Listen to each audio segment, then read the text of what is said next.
Hello friends, welcome back to Complete Medical Coding. Today I'm here with a few questions from the compliance and regulatory session.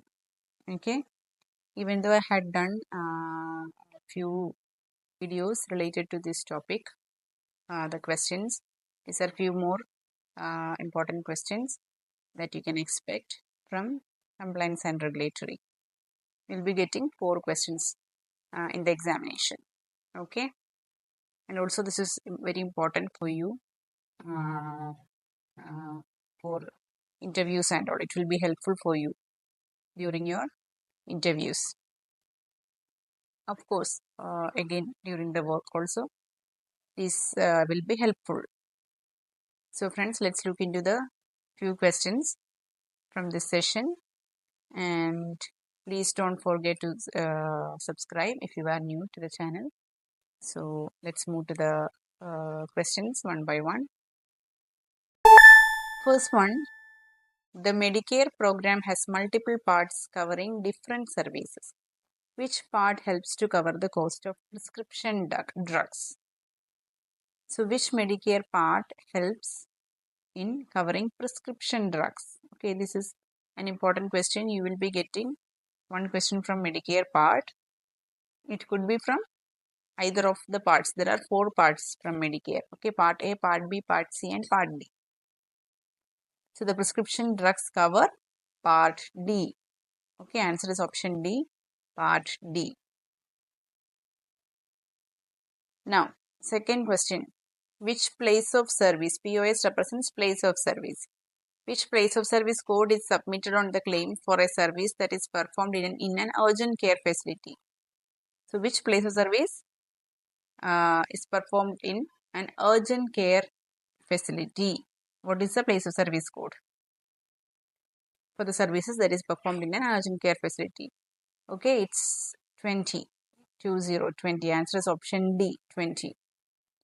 You'll be getting the place of service list from the CPT code book as well.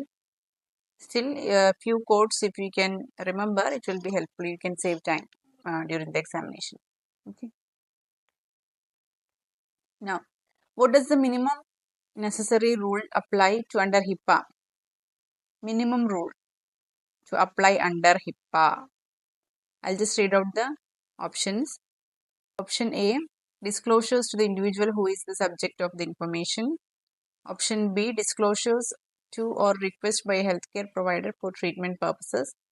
Option C, covered entities taking reasonable steps to limit use or disclosure of PHI, that is protected health information. And option D, uses or disclosures that are required by law. So what is the minimum necessary rule to apply under HIPAA? What is HIPAA? What is the abbreviation of HIPAA? Health Insurance Portability and Accountability Act. Okay. You have to learn all the abbreviations as well. I had done a video related to abbreviations. Again, I'll be coming back with few more which are not included in that. Okay. So here, what is the minimum necessary rule to apply under HIPAA? Answer is option C. Covered entities taking reasonable steps to limit use or disclosure of PHI, protected health information, because PHI, that is the health information related to the patients. So there should be a limited use for this PHI. Okay, to limit the use for the disclosure of PHI. That is the minimum necessary rule. When will the patient sign the ABN? What is ABN? Advanced Beneficiary Notice. Okay, Advanced Beneficiary Notice. So when will the patient sign the ABN? I had done this before also. I had asked this question before also. This is an important one. What is ABN? For that you have to know what is ABN. What is Advanced Beneficiary Notice? It's a notice which is given to the patient before the service is being given. Okay, like consent, same like a consent form. So what will be the answer for this? When will the patient sign the ABN? Before the service is rendered to the patient. Answer is option B. Okay, the patient signs an ABN before the service is rendered to the patient. For example, like in a surgery and all, the patient, even though the attender, I mean, the one who is along with the patient, also signs, like the patient will also sign the ABL, as well as some relatives or somebody who is along with the patient, they also have to sign the consent form. Okay, and all this will be done before the service is being carried to the patient, done to the patient. Now, which of the following services are covered by Medicare Part B? Part B. What is there under Part B? As you know, already know, Medicare contains 4 parts: Part A, Part B, Part C, and Part D. I had done the class also, the explanation of all those parts also in some previous videos. Here, what is there? So, what is covered under Medicare Part B? It is the minor surgery that is performed in a physician's office. Option B is the answer. Okay. So, the minor surgery, which can be an office visit as well. The minor surgery carried out in an office visit. Okay.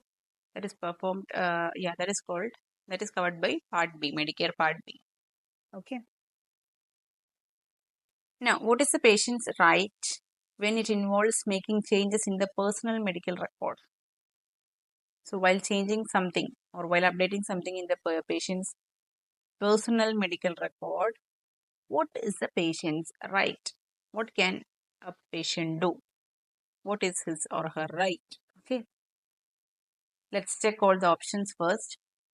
Option A, patient must work through an attorney to revise any portion of the personal medical information.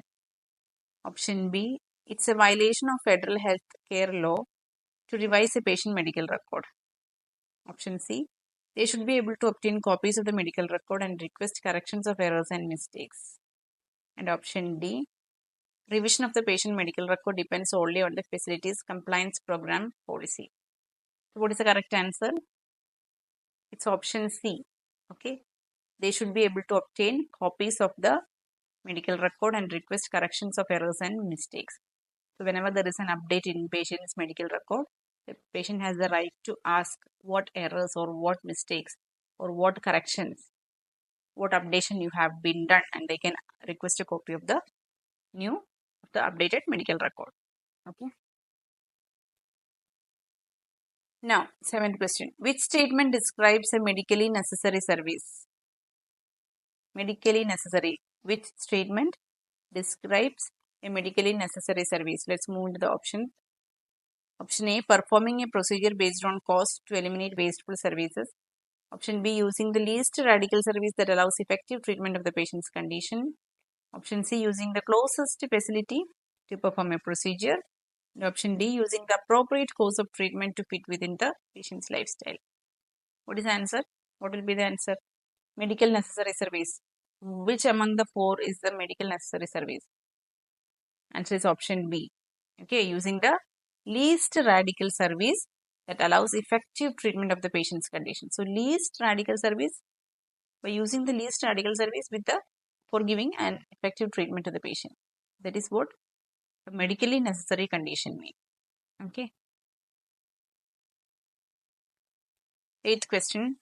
Category 3 codes are temporary codes for emerging technology services and procedures. If a category 3 code exists, it should be used instead of an unlisted procedure code in category 1. Is it true or false? If there is a category 3 code exists, okay, it should be used instead of an unlisted procedure. There are unlisted procedures in all the chapters, in all the series under category 1. So, if there is a category 3 code exists, you have to use the category 3 code only instead of unlisted procedure. So, it is true. The statement is true. Okay. 9th question. Local coverage decisions are published to give providers information on which of the following? Moving with the options. Option A, information on modifier use with procedure codes. Option B, a list of CPT and HCPCS level 2 codes representing covered procedures. Option C, fee schedule information listed by CPT code. And option D, medical necessity exclusions to coverage. So, local coverage decisions are published to give providers on what basis? On which of the following? So, medical necessity exclusions to coverage. Okay, answer is option D. Medical necessity exclusions to coverage. 10th question.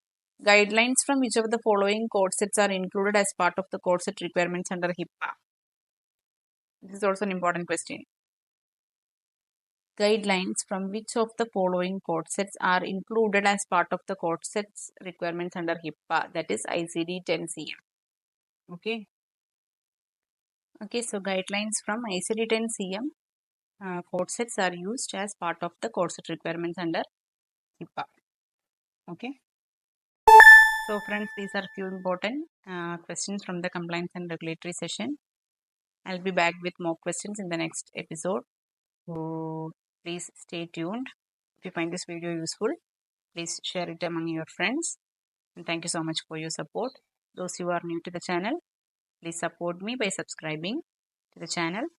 And see you in the next episode. Thank you. Bye.